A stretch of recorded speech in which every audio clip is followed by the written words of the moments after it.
Hello, guys. Today's topic is people who work for airlines. What are secrets passengers don't know? Flight attendants, pilots, or engineers. What are secrets that passengers don't know when you ride on planes or things you can get for free from the cabin or the crew?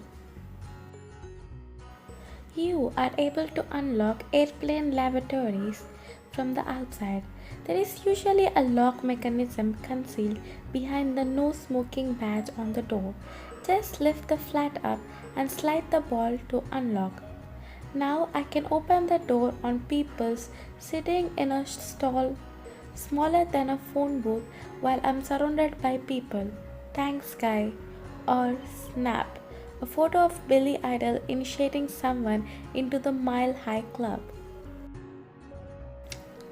Some airlines don't pay pilots or flight attendants for flights that cancelled, which doesn't sound so bad until you start thinking about the safety implications of it. A little short on the rent this month, then I don't see the hydraulic leak. I can't afford to have the flight cancelled. Child needs to see the doctor.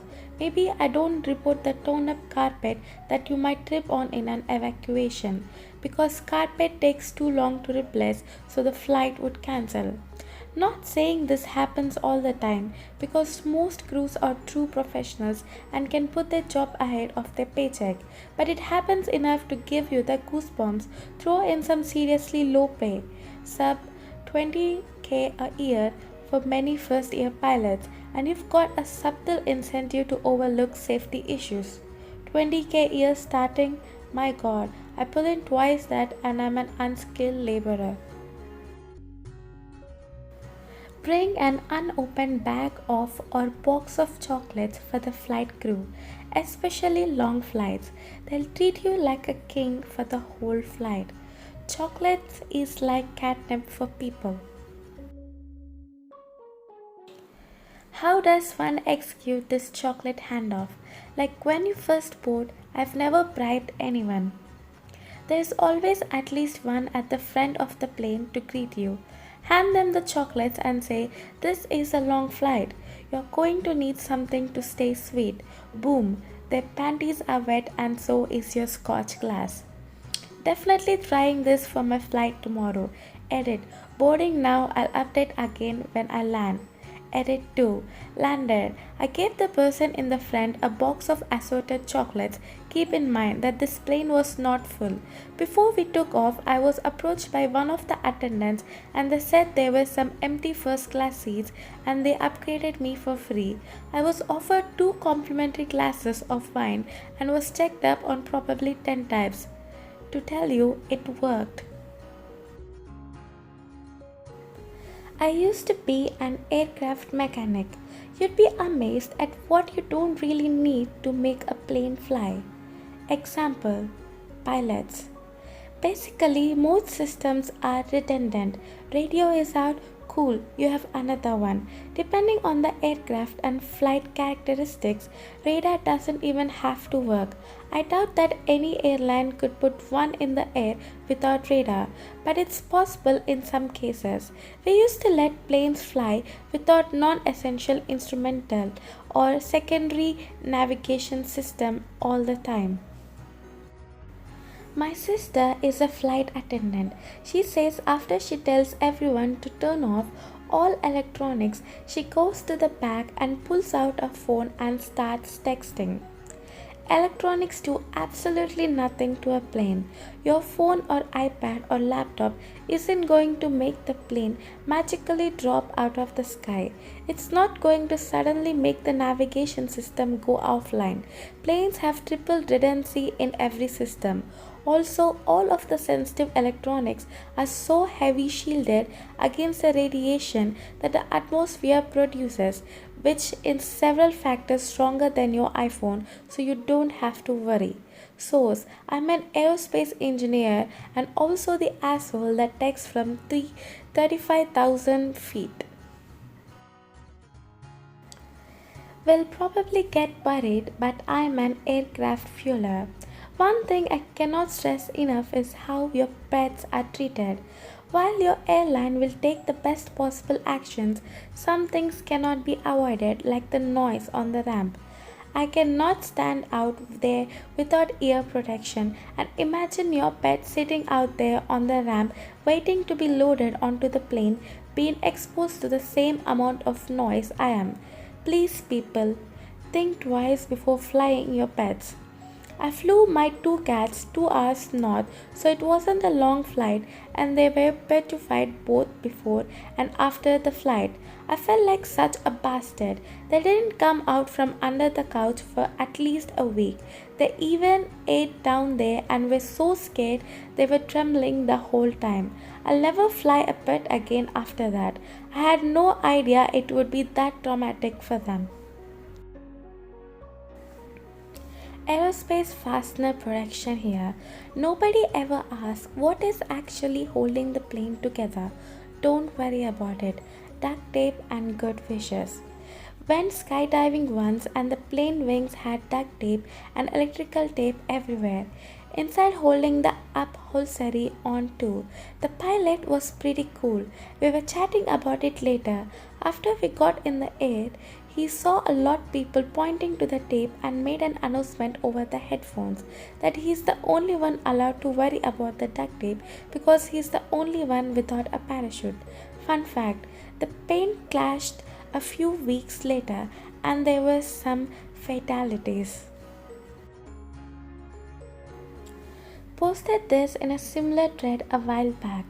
I have a friend who's a commercial pilot. Around 5 years ago, he was doing a flight from LA to Tokyo when an anonymous caller phoned in a bomb threat while they were over the middle of the Pacific. Apparently, they have procedures for this kind of thing, but there was nothing anyone could do in this situation except stay calm and not alert the passengers. Obviously, he said for the rest of the flight, every bump or turbulence made his adrenaline spike. They took this case especially seriously because there was a group of foreigner dignitaries sitting in the first class cabin. In situations like this, they radio back and everyone on board gets their name cross-checked for links to terrorism and prior convictions. It comes back as high level, medium or no threat. Source: Friend's dad is a pilot. My dad's been an airplane pilot for almost 20 years, and apparently planes get struck by lightning all the time. Also, if a passenger is causing a scene in the jetway, he can refuse to let them on and take off without them. I was a ramp agent for Delta. A lot of freight gets shipped on commercial flights. One of these items were always called HR on the radios. HR was an abbreviation for human remains. Some people die far away from where they want to get buried.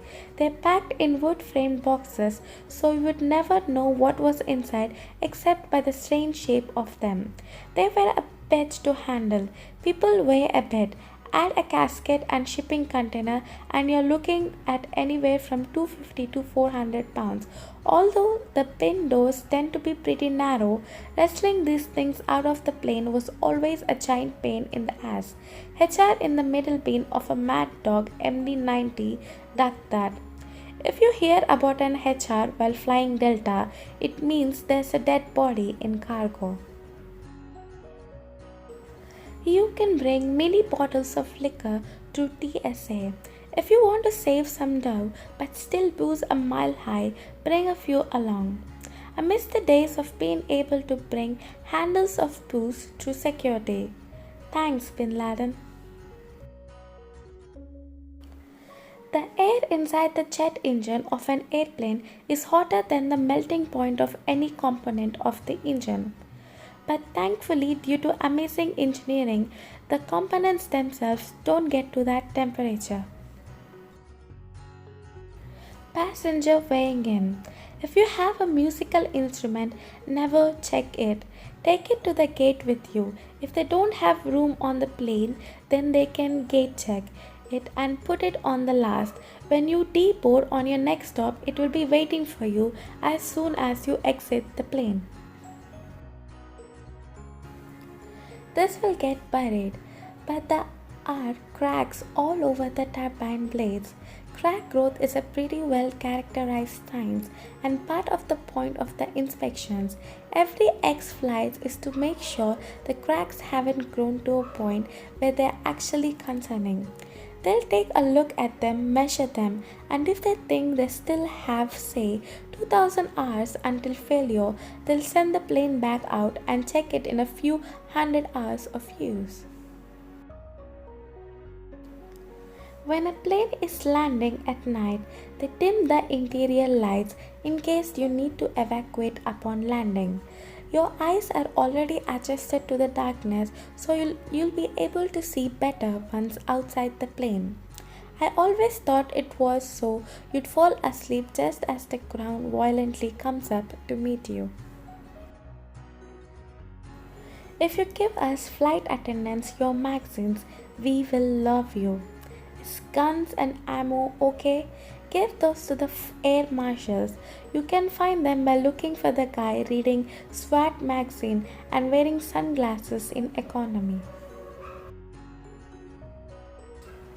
Not airline secret, but airport. You know that first class line at security?